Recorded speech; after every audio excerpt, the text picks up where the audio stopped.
Good afternoon, everyone, both online and in presence. I think we can get started now. First, I want to remind everyone that we are going to record our talk today and make our talk available afterwards on our media, social media, and on YouTube. I'm very glad today to introduce our speaker, Sam Smith, who will be addressing the topic Immigration and Integration Policy Trends in Western Democracies, 1980 to 2019, Evolution or Transformation. Sam Smith holds a BA and MA in Political Science from the University of Lucerne, and he successfully completed his PhD at the European University Institute in Florence in 2021. During his doctoral research, he was also fellow at the Max Planck Institute for the study of religious and ethnic diversity at Göttingen in Germany. Since October 2021, Sam has been engaged as a postdoctoral fellow and research associate in different functions at the University of Lucerne. As a political scientist, Sam is very much focused on migration and citizenship policies, tackling various empirical and ethical issues concerning migration and citizenship. He has the ability of bridging both theory and practice, empirical and ethical research, like your doctoral supervisor, Rainer Baubock, who is very much linked also to MIDEM. He has published widely on these issues, and as far as I know, he's also preparing a book, a manuscript, but you may tell us more about this shortly, Sam. Today, Sam will focus on the evolution of migration policies over the last 4 decades, a topic which is also very much linked to the research interests of here at MIDEM. Sam, we are very much looking forward to your presentation. You will have around 20 minutes for your talk, and we will have, of course, a discussion afterwards. Thanks again for coming to Dresden. The floor is yours. Thank you so much for that kind introduction. Yes. Sorry, I forgot about that. Thanks you so much for that kind introduction and for the invitation and for the opportunity for me to present my research. And yes, hello to everyone, dear Professor Vorländer, dear Oliviero, colleagues and friends. It's great to have this opportunity to present my research, and I hope I can provide you with some useful insights on the topic of today, immigration and integration policy trends in Western democracies in the last 40 years. And the way I've tried, or I will try to approach this question, is through asking whether these policies in these areas have evolved to an extent that we can call them, that we can identify transformation in these policies, or whether they have evolved more incrementally and therefore look like more like a natural evolution of policies over time without having fundamentally transformed. I'm going to speak on these topics drawing on my own research, but there's also a lot of other research in the area, and I've prepared a lot of backup slides with also the other results that in the Q&A we can then address and discuss together how my results square with the results of other studies. So I want to start by offering you a simple, oops, now it doesn't work.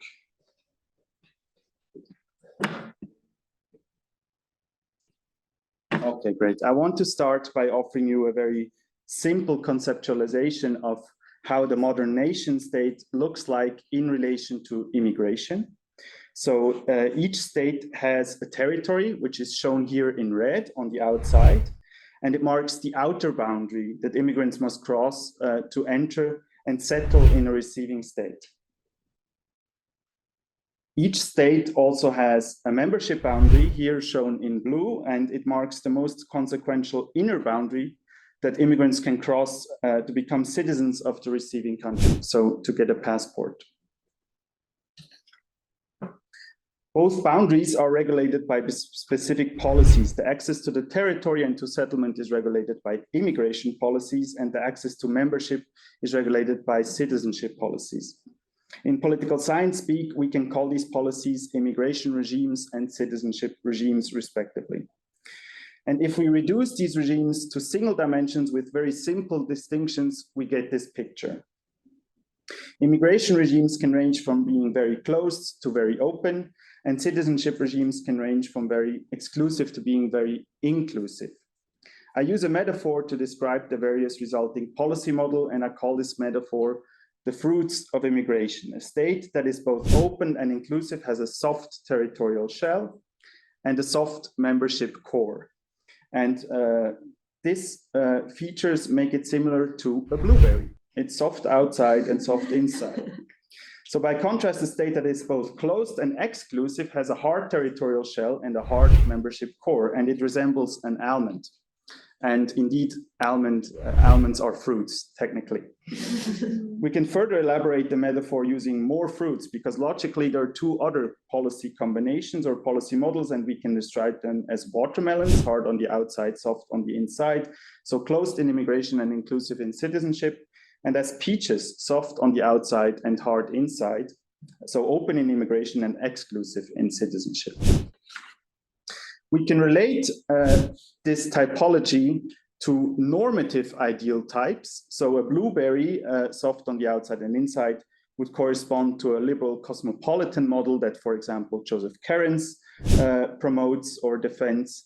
On the left, the watermelon model would be the classical model that Walzer in his Spheres of Justice defended, that for democracies to remain democracies, citizenship should be inclusive, but therefore immigration must be selective. There needs to be selection, but it needs to be at the immigration gate. So this liberal communitarianism is on the left side. On the right lower corner, we have neoliberal utilitarianism that wants to open immigration, but keep citizenship exclusive. That would be kind of a more of a market model, as we'll see in a minute. And there's also normative theorists vouching for that perspective. And at the same time, on the lower left corner, we have illiberal nativism, which no theorist, academic theorist seriously embraces, but which is rather a policy project of the populist right.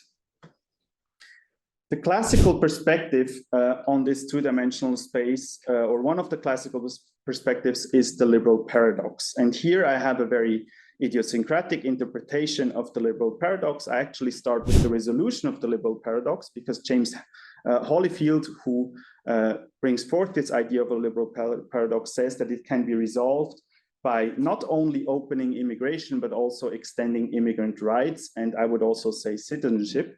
And if the resolution of the liberal paradox lies in the opening of immigration along with rights and citizenship, then the manifestation of the liberal paradox would be having open borders. That's the main impetus in the liberal paradox, that economic forces propel states to have greater openness, while at the same time having exclusive citizenship. So there's a tension between that economic openness and the political closure and the political liberalism that is not there, which is why he calls it a liberal paradox. And here, the view that Holyfield has proposed over many years is that over decades, this liberal paradox will gradually resolve, right? So over this gradual evolution, then at some point we'll see that it has transformed from a liberal paradox, from closed, from open and exclusive, to the resolution of the liberal paradox, which is the blueberry model. So from a peach to a blueberry.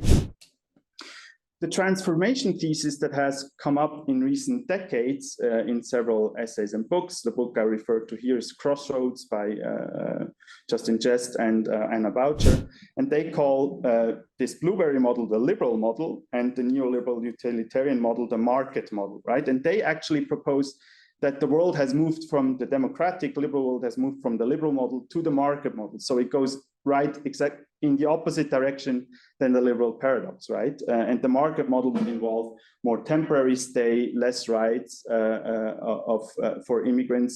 And so openness would be not always maximized, because temporariness is a very important aspect, which is why I moved it a bit to the left there. It's a bit more closer to illiberal nativism than a manifestation of the liberal paradox. But it's more of this openness that is more temporary, and therefore not so many rights and long-term settlement and citizenship, right? And then the second variant of the transformation thesis is that we've come from this liberal model and we've backlashed due to right-wing populist forces and so on, especially after the refugee crisis, or so-called refugee crisis, to full-blown illiberal nativism with restrictions in both immigration and citizenship related policies. So that's basically the thesis about how the world looks like, or a widespread view how the world looks like and how these policies have evolved or transformed, right? It's really about the transformation from the liberal model to the market model or to illiberal nativism, and the old classical idea of the liberal paradox that doesn't fully fit this story. So let's dive into some data to see to what extent these ideas about immigration and citizenship regimes apply empirically. In my dissertation, I focused on these 23 Western democracies. These are the cases that I examined in the PhD. It's mostly Western Europe, but also the Anglo-Saxon settler states, the US, Canada, Australia, New Zealand, and also Japan. And in a first step, we're going to look at immigration regimes, for which I used a data set that is available only until 2010. It's the IMPIC data set by Helblich and colleagues, which is currently updated to cover countries until 2018 or 19, I think. And I show two aspects of immigration regimes here. So in dark red, you can see the immigration openness, which refers to openness to labor migrants, to asylum seekers, to family reunification, these three categories. Actually, if you analyze these items, so the entry and stay rights of these different categories of migrants, you can see that they can be reduced to a single empirical dimension. I showed that in the thesis, which is interesting in itself. And here we see a clear liberalization, especially from 1980 to the mid-90s, and afterwards it has stagnated in openness. So, but a clear boost, a clear liberalization across labor, asylum, and family migration from 1980 to about 1995-96. The other dimension I show here is border enforcement. This refers to the way or the policing measures that are taken by states to enforce immigration laws, including the treatment of irregular migrants. We see here that it has become more restrictive. Here, lower values mean that it has become, there were greater restrictions, whereas in the openness dimension, higher values mean it's become more open.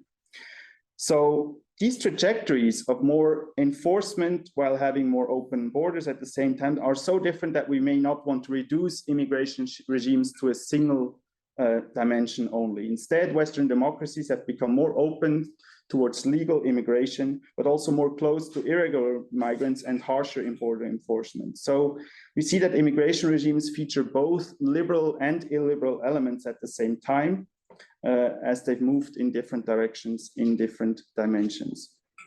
Now let's move to citizenship regimes.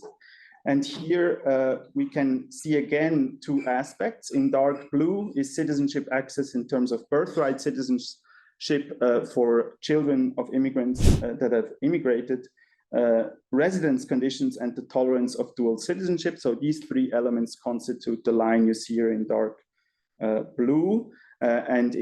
If they become more inclusive, more accessible, then there are higher values. And in light blue, we see integration conditions. These are language and citizenship tests and economic and criminal record requirements. And these have become more restrictive from 1980 to 2019. Now you see also here we have data until 2019. So here, this restrictive trend in integration conditions provides evidence for the often cited civic integration turn.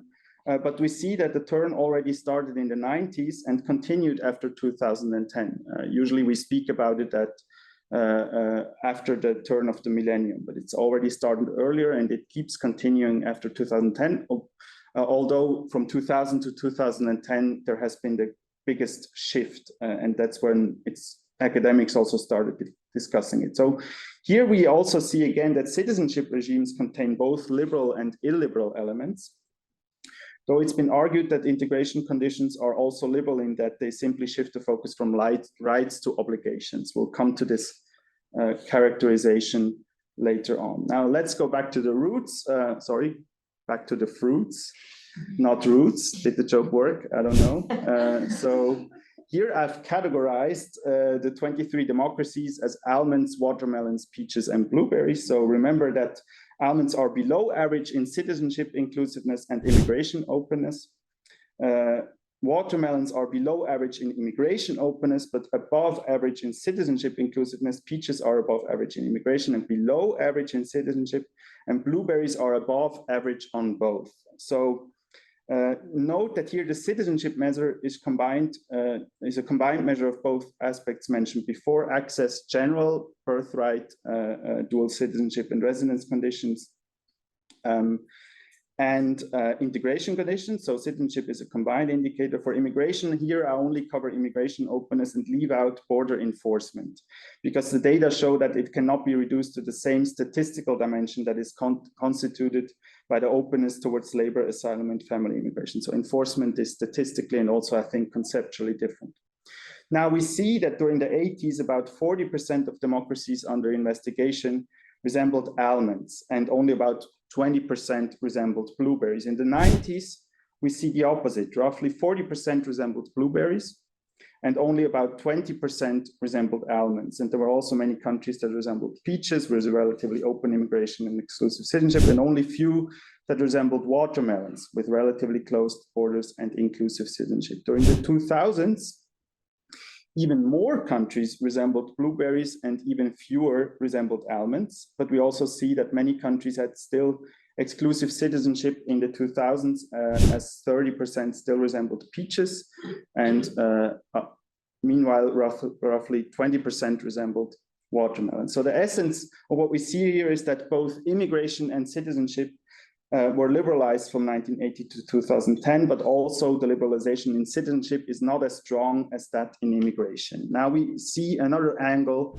on the same result here, and we see that we lose sight of this complexity and this variation when we categorize in a dichotomous fashion. So there are different policy configurations. First of all, not all are the same, as suggested by the transformation thesis, all are there or all are there, right? So there's important variation in the configurations, and it's important variation that any one-dimensional transformation thesis kind of omits, right?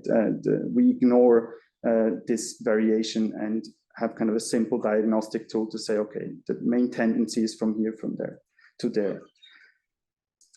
Also, the dichotomous categorization hides the cross-national variation in this policy. So that's why we need to see all the country year observations and how they distribute in the two-dimensional space over different periods in time. So here we have the 1980s until the collapse of the Soviet Union. And then we see after the collapse of the Soviet Union to 2001, the main movement has been this liberalization in immigration that occurred prior to 1991. And after 9/11, we see the weaker movement upwards to more inclusive citizenship regime. Now, remember that in this analysis, I left out immigration enforcement. So the overall liberalization in immigration regimes is overestimated. And this is basically a shortcoming of my published work on this topic, and something I want to address in future work to bring in the dimension of immigration enforcement. We can talk about this also afterwards. Now, with this in mind, oh no, I just quickly want to return this. So We also see here that countries in the same corner can be more or less similar, right? They have this variation in degree, and certain countries don't even change corners. And this I would label incremental policy change rather than transformation, because what the typological view gives us is are these thresholds where we can identify qualitative variation. And I haven't done so very much here because I've just plotted the above average and below average values, and we'll probably need much more theory to justify and establish that there are not only differences in degree, but differences in kind, where we can really apply a typological view. But we see again that the one-dimensional transformation thesis suggesting fundamental change across the board misses the mark. Things are more complex. Now, with this in mind, let's examine the past decades. For this decade, we have lots of data on integration policies as conceptualized by the Migrant Integration Policy Index, or Mypex. And here we have a sample of 36 EU and other OECD countries. And this is joint work with Giacomo Solano and Mark Helbling. It just came out earlier this year. And here we see the median values. So we chose to get the median, not the average value as an arithmetic mean, the median values of the extent of immigrant rights in 7 different policy areas. So access to the labor market in blue, family reunion in orange, access to education, political participation, permanent residence, access to nationality, and anti-discrimination measures. And these scores can range from 0 to 100, with 100 meaning full equality of rights when compared to resident citizens. Now I want to draw your attention first to the right of family reunion, here in orange. And it has declined slightly across the past decade. You see that from 2015 to 2016, there has been a slight drop here in family reunification rights. The right to permanent residence, here in red, is similar. It has decreased over the past decade, also not greatly, but from 2017 to 2018 mostly, there has been a drop. And so this is why in this paper we conclude that access to long-term settlement, because family reunification is an aspect of long-term settlement and permanent residence is an aspect of long-term settlement has been restricted. At the same time, the other rights have been expanded a bit, and I want to start with, in yellow, the access to nationality, and it's been slightly liberalized. This can also be related to long-term settlement, but as I'll suggest in the end, it's actually a different dimension altogether. And we see that in all other areas, in the other colors, the rights were expanded, but only slightly, and the word slightly is important here because here, especially during the last decade, the conventional wisdom holds that there has been a backlash in immigration, integration, and citizenship policies in the wake, especially of the so-called refugee crisis in 2015. And so we don't see this here, and we don't see changes that are very large in any area. Rather, we see fine-tuning of policies, and only 2 areas actually have become more restrictive: family reunion and permanent residence. This finding holds when we look at median values across different groups of countries. This graph, you see the overall weekly liberalizing trend in black. It's the thickest line in the very middle. And then all EU countries in green, that's the line right below the black line. We can't see this so well in this room, that's why I'm commenting. Western EU, 15 countries are in blue, which is the line above the mean line, and then Eastern EU, 12 countries are on the very bottom, and OECD countries outside the EU are in red at the very top. And so what we see here is that basically two aspects stand out. First, we can observe a restrictive trajectory only in non-EU OECD countries. So this is actually remarkable, because if we advance this refugee crisis hypothesis, we could argue that it hit Europe the hardest. It didn't hit non-European countries so hard, right? And so, but these were the countries that had a restrictive trajectory.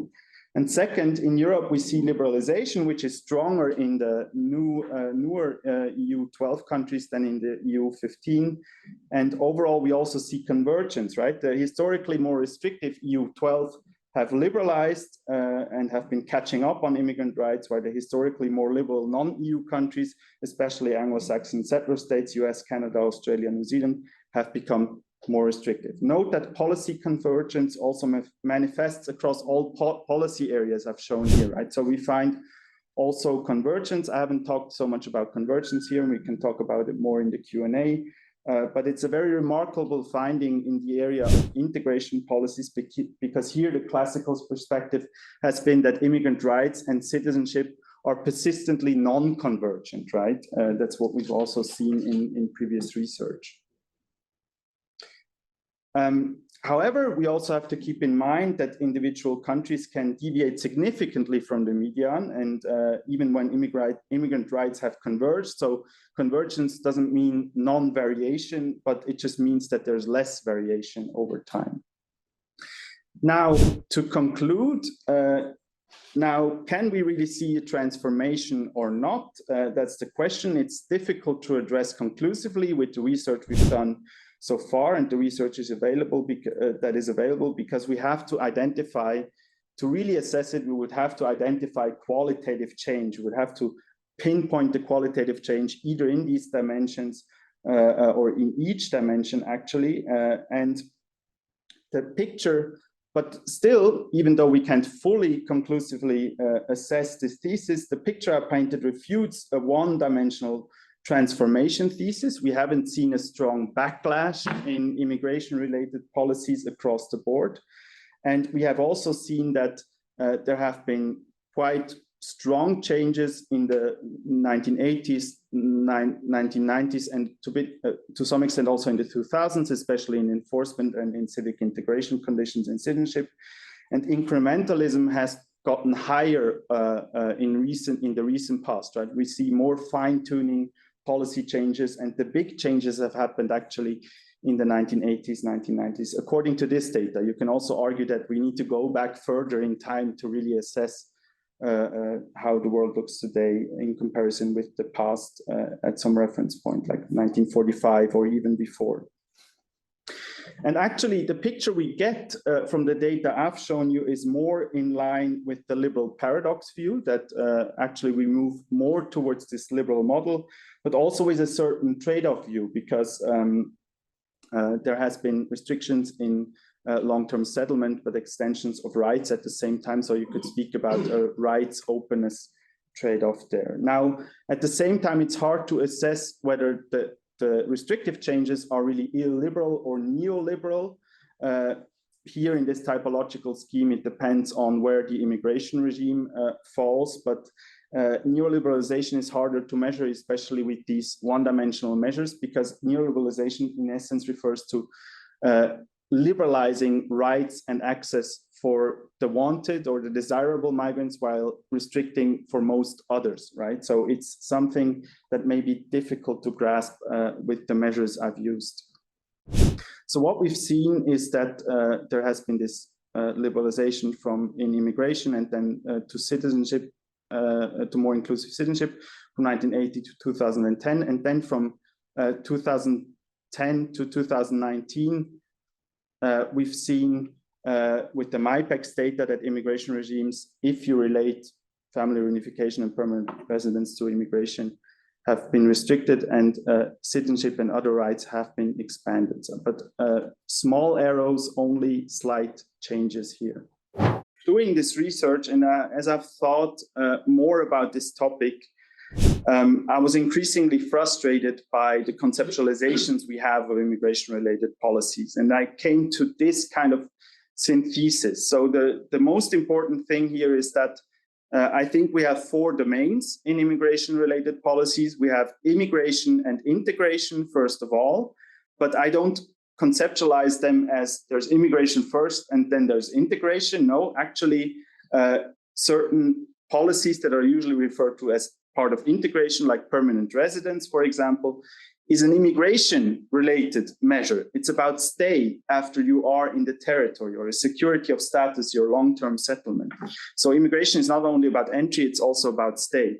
Integration happens only within the territory. It could also happen outside. There's some integration tests before immigration sometimes. And it's not only about rights, but also about obligations. So I think we should also bring this in. And then the idea here is that we have two parallel processes of integration and immigration that can be linked, because certain permits for staying in a country are tied to certain obligations in the integration realm, and vice versa. This can be interlinked. So those are two parallel processes. And then what is usually labeled under as another aspect of integration, citizenship, is a completely different third domain, because it takes you out of the realm of being subjected to immigration and integration policy and makes you a resident citizen. So then you are part of the citizenry. And here, as you've seen, I've also revised this kind of outside-inside view, better depicting that citizenry and territory, which is here schematically put, are incongruent, and there's emigrants. There's not only immigrants, but there's also emigrants that are citizenry outside the territory. And then this gray in the background is enforcement. You can't see it here fully, but basically it applies to everything else, the degree to which these measures are being policed.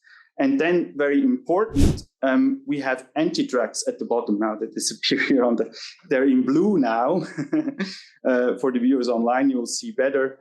But so anti-tracks at the bottom, they actually differentiate these policies according to the entry track you've entered, and the entry track can still be relevant even for you, even for some in applying for citizenship. There's even fast track applications through some entry tracks like investor citizenship that you don't even need to have a foot in the country to get citizenship. You can get it and you can get in right away. So there's pervasive differentiation in immigration, integration, citizenship policies, and perhaps even in control. And we can't really measure this by having one-dimensional measures of immigration and integration. We need different measures that can take this into account. Also, maybe we need to focus on policy changes. I've completely left out the research of DEMIC, the DEMIC policy database, and the people associated with it have done. We can go into it afterwards. I've put them in backup slides, but they get at this problem differently. Rather than measuring policy levels and focusing on these policy levels, isolating specific changes and qualifying them, measuring them more in depth. With that, you cannot measure convergence because you don't have levels, but you can get at the whole problem with a different perspective. And they have argued, based on DEMIC data, that we can see more selection, we can see more selectiveness, which is, I think, still difficult with these more traditional index measures of policies. So there, the neoliberalization thesis may be still confirmed with different data, right? I refute it now with this data. To conclude, where should we go from here? So, of course, as always, more research is needed. And I've just now shown how difficult it can be to just get a very clear descriptive understanding, and descriptive analysis is super important, right? And it's not done enough. Also, conceptualization and measurement and aggregation are super important, and sometimes this gets lost, and we don't focus on it enough. Now, I think we should focus on single dimensions and explaining variation in these dimensions, but also examining the relationship between dimensions. And this means not only examining policy configurations, how they configure in a two-dimensional typological space, but also just how they correlate, whether there's trade-off negative correlations between them. And we should have multi-dimensional conceptualizations. And we should also focus more, I think, and I mean myself as well, in this on disaggregate analysis, where we have less aggregated policy measures that I've shown here. Exactly. So this is where I think the field should go, or perhaps already is headed. And with this, I thank you for your attention. Looking forward to the Q&A, and thanks for inviting me and for paying attention.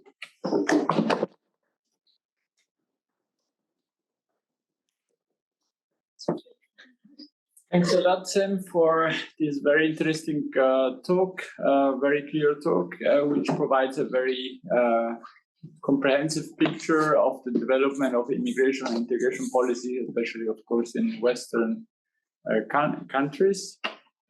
We now have around 1 hour time for discussion. I should remind those who are attending online that they can ask questions by raising their virtual hand. But I will start by asking my colleagues here in the room if they have questions and comments for Sam. Please, Mariana, go ahead. Sam, thank you so much for this wonderful presentation. I'm a big fan of your work. I think that what Oliviero said is totally true. Not only you make empirical and theoretical meaningful contributions, but also I have to say you are one of the most rigorous researcher I know in terms of conceptualization and methodological soundness. So congrats. So having said that, I have to make some questions. So the first one would be, I had a look at this data myself at IMPIC and at DEMBIC especially. And coming from Southern Europe and knowing a little bit about the evolution of migration policy in these countries, one question I have always asked myself is, to what extent the results you see in the 1980s and 90s are really a reflection of a liberalization trend, which is the story that we get from this data, or also a result of simply the development of a legal framework.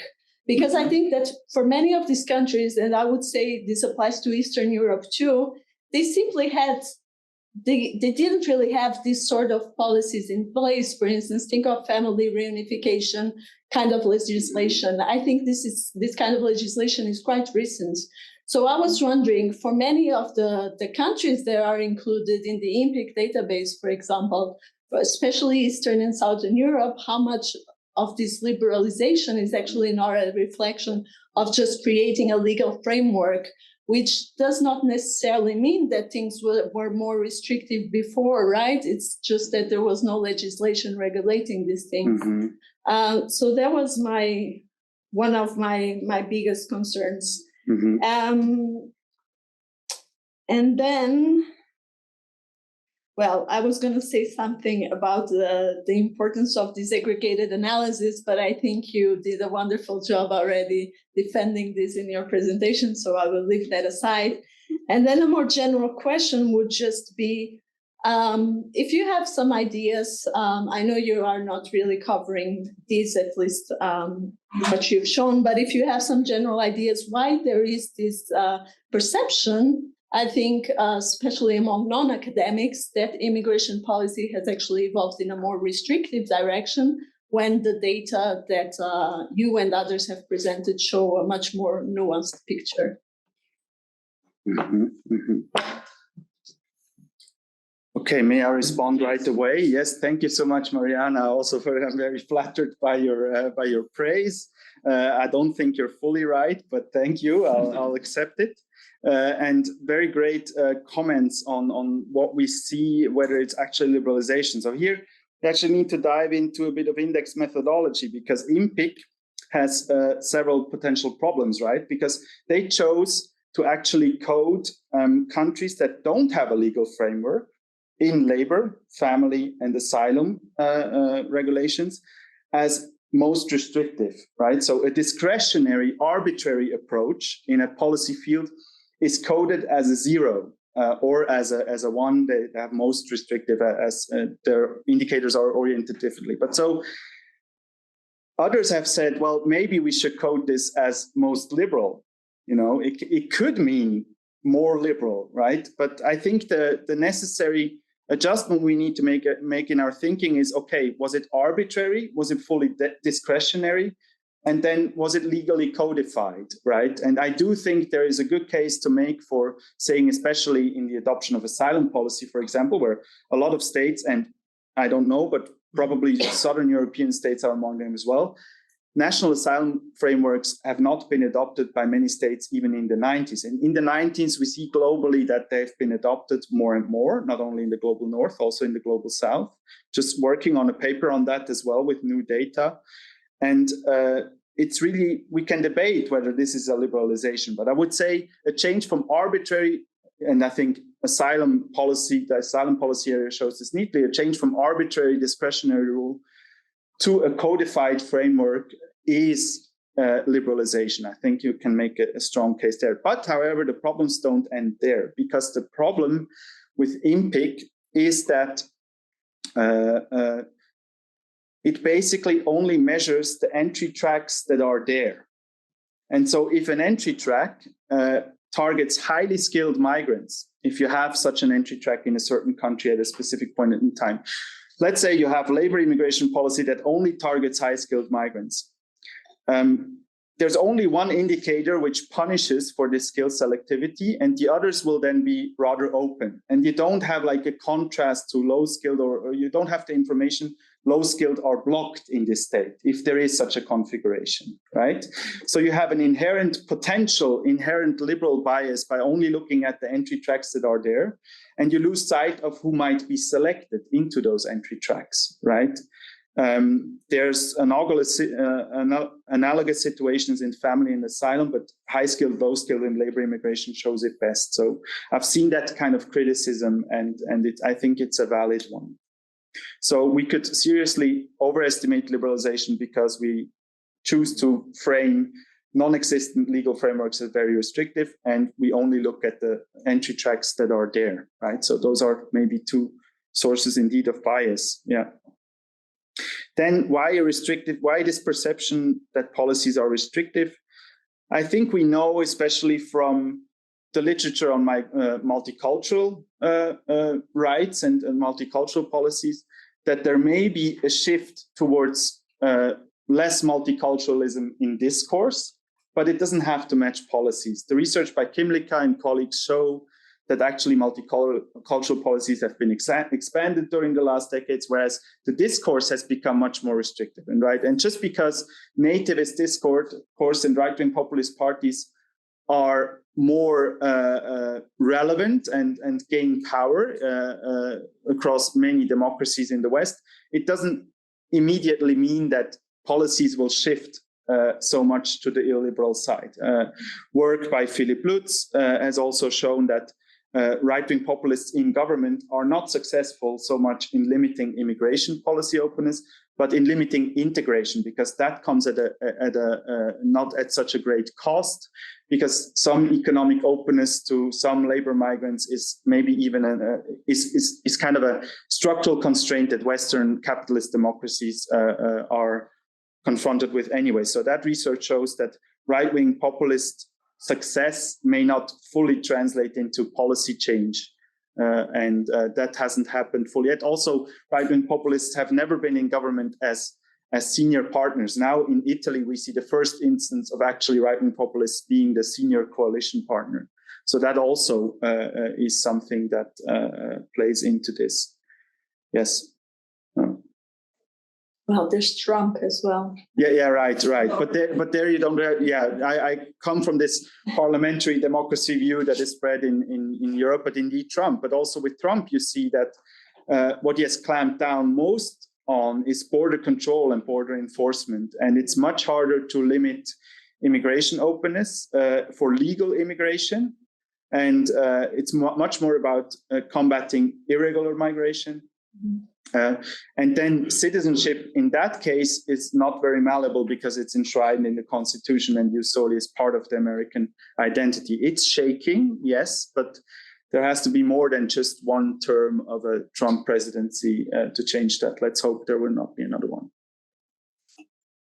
I'm also going into normative, so I say this now. Yes, Marta, please. Yes. Thanks. I would like to thank you for very interesting talk, especially like the fruit analogies. I want to say like it landed like an apple on Newton's head. I have a few points from smaller to bigger. First one is small, but why have you chosen 1981, so the Liberalization of the Soviet Union, as the cutoff, and not 1989 as the kind of the start of the collapse of the Eastern Bloc as a cutoff? Because I'm like, you probably had some reasons, but yeah, I would like to know them. The second is like a bigger part about this kind of in-sample variation. So basically, why have you decided to choose the countries that you have chosen, and whether you see some sort of a in-sample variation? So did you have some kind of a regional or cultural or any other type of clustering of the countries? Or like another point I have, like, okay, you see some kind of a general convergence, but was it like all of the countries are kind of getting a regression to the mean in a sense, or is it more like some countries are moving more than the others, and maybe there are some kind of country-specific reasons for that, or regional-specific reasons for that? Sorry, the last question. What are you asking about? Explanatory factor for what dimension? Basically, because what you presented was basically like the average for all of the countries altogether, taken together. Yes. And I am kind of interested if you have some sort of differences within the sample. So if you had some clustering of some countries, or you couldn't see any like internal patterns in the sample, also a valid thing. And if you did, then like what was driving the change? It was more like country-specific things, was it regional, or maybe some sort of external thing? Like I can think about Brussels effect. So basically, European countries getting more homogenized because they share legislation. Yeah, thank you. Okay, thank you so much for these questions. So first, the 1991 cutoff. Actually, I will do that differently in future work and take 1989, because I also think that's probably the better cutoff point indeed. Or I'll just do both and see how robust the results are, right? I think there can be a case to be made for both of them. But I'm not a specialist on the end of the Cold War. So I've seen others take 1989, and of course it's much more prominent in our minds and being taught in history. So I actually I wasn't rigorous enough. So I don't have a good reason why I took this. I just thought, well, okay, when it collapses, then it's really over, and then I think then we have a new era. But of course we can debate about this. I tried to. So in this on case selection, I tried to choose these 23 democracies. First, it's a theory-driven aspect that I wanted to have liberal democracies that have been fully independent from 1980 onwards. And the reason why I chose 1980 was because I had data from IMPIC available that I wanted to use in my dissertation. So I already was kind of constrained there. And then for citizenship policy, so IMPIC actually covers all OECD countries, or almost all OECD countries. And then for citizenship, I took as a starting point the Mypex, and then basically the overlap between Mypex and IMPIC were those 23 democracies that also satisfied my theoretical criterion of fully independent liberal democracies from 1980 onwards. So that was the rationale, featuring both theoretical and pragmatic considerations. With regards to clustering between different countries, I see something similar that we've shown with Mypex data, that settler countries or non-European OECD countries start from a more liberal point and go to a more restrictive point, whereas the European countries tend to do the opposite, especially in citizenship, and to a lesser degree in immigration. But I've not focused very much on like country group patterns. What I've done more is really investigate the relationship between citizenship and immigration policies. And there I basically just controlled for, okay, is it a European, is it Southern European, is it a settler state? And I basically just controlled for this and was more interested in the degree of politicization and how politicization of immigration then creates a different correlation between the two policy areas. So I didn't do a lot of research into these patterns, so I really don't know. And I also wasn't doing much research on what is generally driving these changes. I just theorized that, okay, in immigration, there are mostly liberalizing forces. And in citizenship, there are also liberalizing forces, but they're less strong. They're weaker in this area. So kind of structural logics. And then I used those to kind of theorize what relationship these policies had. So I'm not, or in previous work, I haven't really focused on explanatory factors for each policy dimension, but rather how they are correlated and how that correlation differs across contexts. And I wasn't concerned with different types of states in terms of geography or immigration history, but with the politicization of immigration in terms of right-wing populist vote share and salience of immigration in party manifestos. So I can't fully address that question because I really haven't done that research thoroughly. Yeah. Further questions? Comments?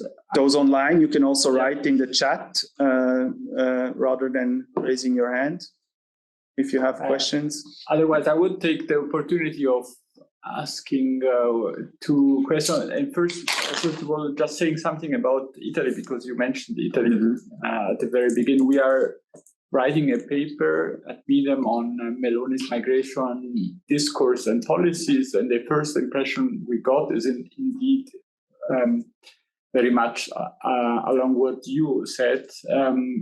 And insofar as she's been quite restrictive concerning border restrictions, border control, and also to some extent in the on integration policy. But she's been quite liberal in concerning labor migration, which is to some extent surprising, because her discourse has been during the last year quite restrictive on migration in general. But in fact, the last decreto, I don't know how to say this in English, decrees, Cutro, is quite liberal concerning labor migration, and probably more than the previous government has been on this specific field. So to my question, the first question would be a question that bridges between, let's say, political theory and empirical research. You have these 4 models, and when I've seen them for the first time, my intuition has been, well, most country would be either liberal cosmopolitan or liberal communitarian. Because I'm very much influenced by the political theory discourse, in which you have these 2 factions. In a way, you have on the one hand Michael Walzer, David Miller arguing for a liberal cosmopolitan approach, and people like Joseph Carens and others arguing for a liberal cosmopolitan approach. But reality looks differently. I mean, the other 3 approaches, 3 models seems to be much more popular than the liberal cosmopolitan one. Do you have any reason for why it is like this? I mean, the discourse seems to run another direction than reality. So I was just wondering if you have any reasons why liberal communitarianism is so unpopular in reality, in a way. And the second question, my guess is that you will hate it, because it's something that probably everyone hates when it has a limited range of data. And I was just wondering how the world picture would look like if you integrate non-European, non-Western countries. If you have any intuition about trends worldwide, if you include African states, for instance, if there is any kind of knowledge on trends worldwide. Thank you so much for these questions. I'll try to answer the Italy Meloni question by telling you a basic idea about the book that I'm writing or planning to write. which is the Immigration Trilemma. So in my dissertation, I looked at the dilemma between immigration openness and citizenship inclusiveness, as I call it, and I've not taken into account immigration enforcement, right? But actually, I think enforcement is a separate dimension where both liberal cosmopolitans and illiberal nativists face a trilemma. And the trilemma is the following, that for cosmopolitans, they cannot maximize immigration openness across labor, asylum, and family, and citizenship inclusion at the same time as maximizing or minimizing border enforcement. They have to have some kind of border enforcement, otherwise they run into the risk of getting conflicts with the rule of law in a liberal democracy. So that is kind of the idea I have. For nativists like Meloni, they cannot have restrictive border control, restrictive integration and citizenship, and also minimize immigration closure. There is, at least in labor immigration, they need demographically and in ways to sustain their capitalist economy, they need labor immigration to some extent. And I also think that they need immigration in order to cater to that topic and to be able to continue to talk about that topic, because it has to be salient for them to be successful. And so there's these demographic needs, these needs of capitalist states that basically force Meloni to have to be rather open to labor migration for Southern natives. Actually, Italy in 2010, where I have data on all of this, is slightly on the exclusive end for citizenship regimes, just below the average threshold. And on the immigration regime, it is semi-open. And that's what I say is basically the nativist option. It's to be semi-open in immigration, exclusive in citizenship. That doesn't cost much to restrict rights in citizenship. And at the same time, high on border enforcement, if you bring in. So that's the nativist configuration. And on the flip side of that configuration, and I theorize in the thesis that this configuration is brought about by politicization of immigration and long-term legislative seat share of nativist parties. So these two aspects make a country more exclusive and semi-open in immigration. If you have politicization without strong legislative power of far-right parties in the last 10 years or so, there is the cosmopolitan flip side.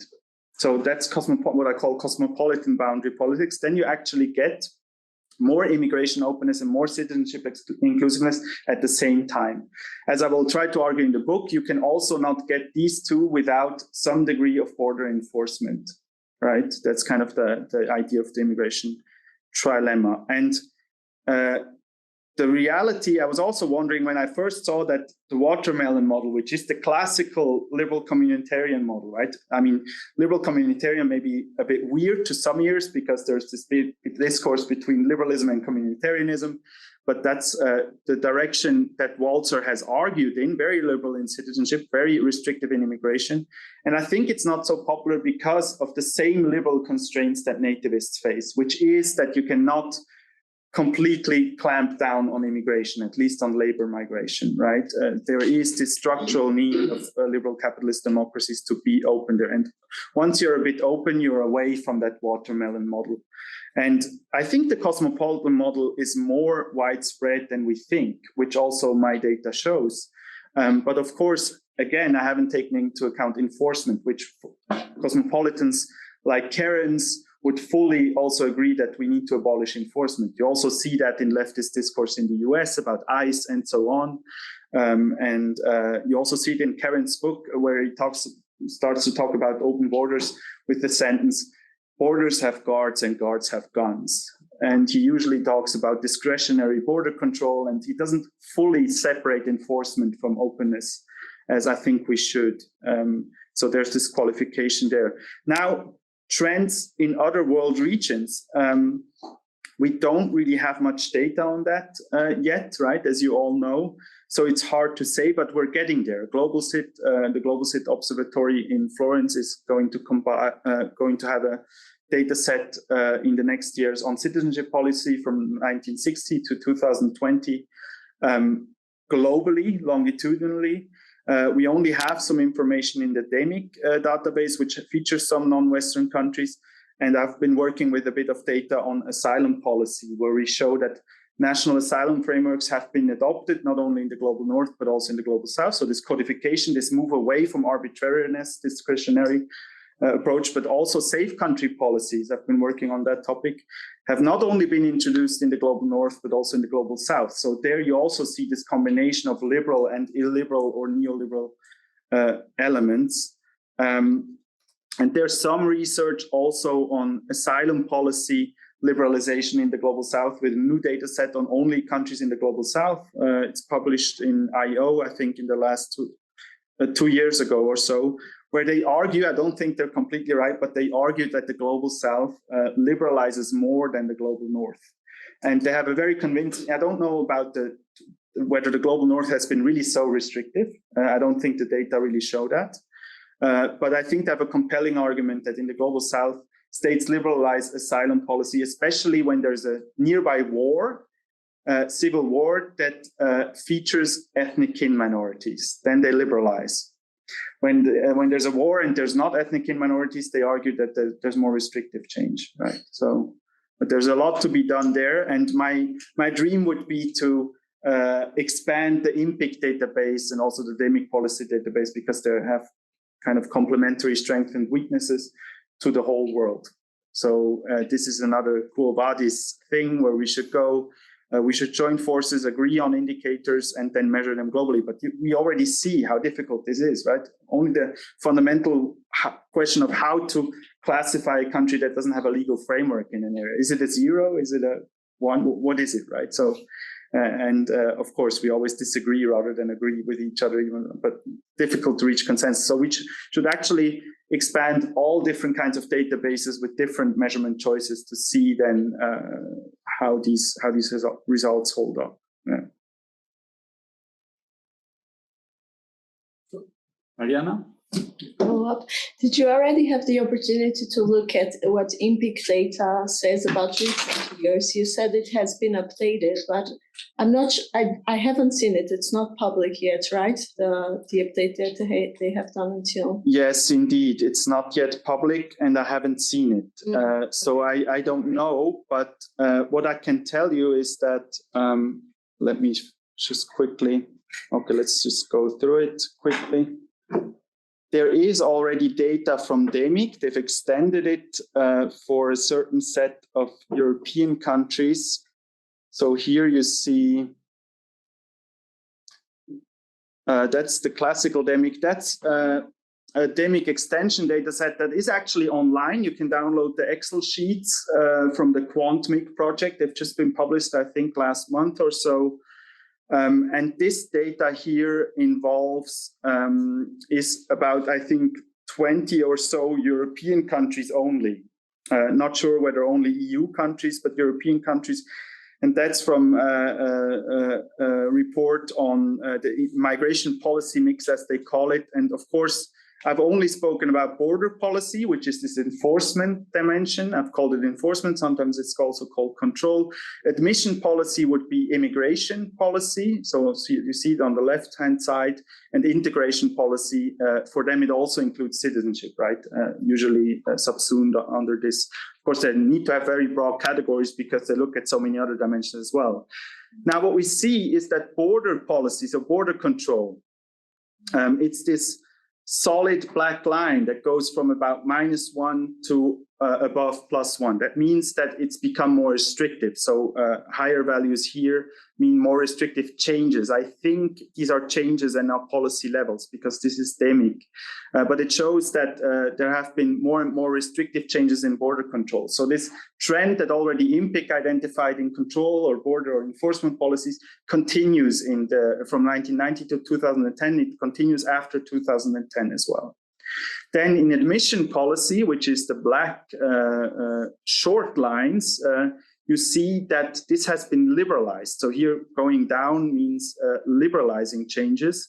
And you see it's from about 1 to about -1 from 1990 to 2020. So this increases the immigration openness, which is a bit in contradiction with the Mypex, because we show family migration actually has been more restricted, but this is also an aggregated indicator of admission policy. But it suggests that immigration has been further liberalized in 2010 afterwards. And then integration policy also not to the same extent as admission policy. It begins on the left upper side there, it begins at almost the same point as admission policy, and it goes not so far down to 2020. So it's also been liberalized and continued to be liberalized. But DEMIC very importantly shows that the magnitude of policy changes in the 1990s and also in the 2000s were much higher than the magnitude in after 2010. So much more fine-tuning, much more, not big paradigmatic transformations or changes anymore, right? So we also can see that that this incrementalism has been increased in the past decade. It's a thing of the more recent past, whereas transformations are things of the more recent past, of the more distant past, although this varies a bit across policy area, policy dimension we look at. So if this squares with the IMPIC results that we're going to get, which so far they do, so for the samples that overlap, we know that both show kind of similar trends from 1980 to 2010, then we should see also liberalization and immigration openness, but more enforcement. So IMPIC doesn't cover, it covers a bit of integration policy because it has this rights category, but I think that, yeah, and actually it should go in the same direction as immigration openness if the DEMIC data is right. So I expect to see more liberalization, more enforcement at the same time, but also smaller changes in the levels, right? Because we're talking about more fine-tuning changes. So this should be the case if those two results overlap.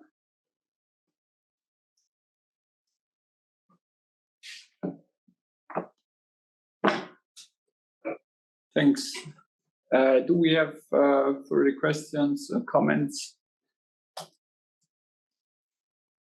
I don't see any comment on the chat or online for the moment. I was just maybe a follow-up to your first remark to my question before. Do you have any kind of clustering concerning the evolution of migration policy according to the government of the country? So whether right-wing populist government, or I mean, there have not been so many indeed, but whether a government with right-wing populist parties in charge have been indeed more restrictive compared to social democratic or Christian democratic governments. Do you have any kind of data on this?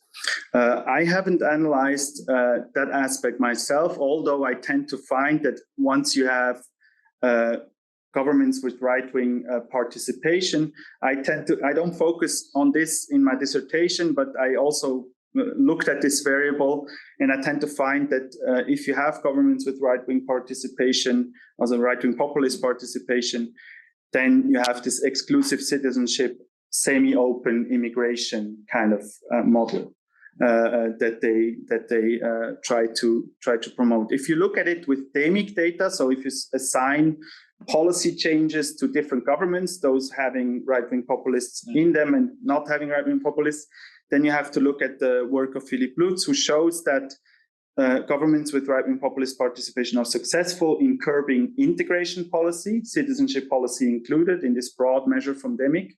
So there's restrictive policy changes in integration, but not in immigration openness. So they are not successful in curbing, which kind of reinforces my view that, okay, they cannot fully close down on immigration. It's more of a semi-open affair, or maybe differentiated across policy areas, labor, asylum, and family. And also, I think there is no evidence on government participation of right-wing populists and border enforcement. And that's interesting because they don't appear to have more changes in border enforcement, which to me speaks again to this idea of the immigration trilemma, that even more cosmopolitan-minded coalitions, like, for example, you have to look at Germany right now. You could label it as as one of the most cosmopolitan-minded coalitions that we've had in Germany, with the Green Party as the junior partner. That would be kind of the counterpart of the right-wing populists on the cosmopolitan side. And they want to liberalize immigration, especially labor migration. They want to facilitate Spurwechsel, right? A change of asylum seekers to labor migrants. They want to have this Chanceneinwanderungsgesetz. At the same time, they want to liberalize citizenship.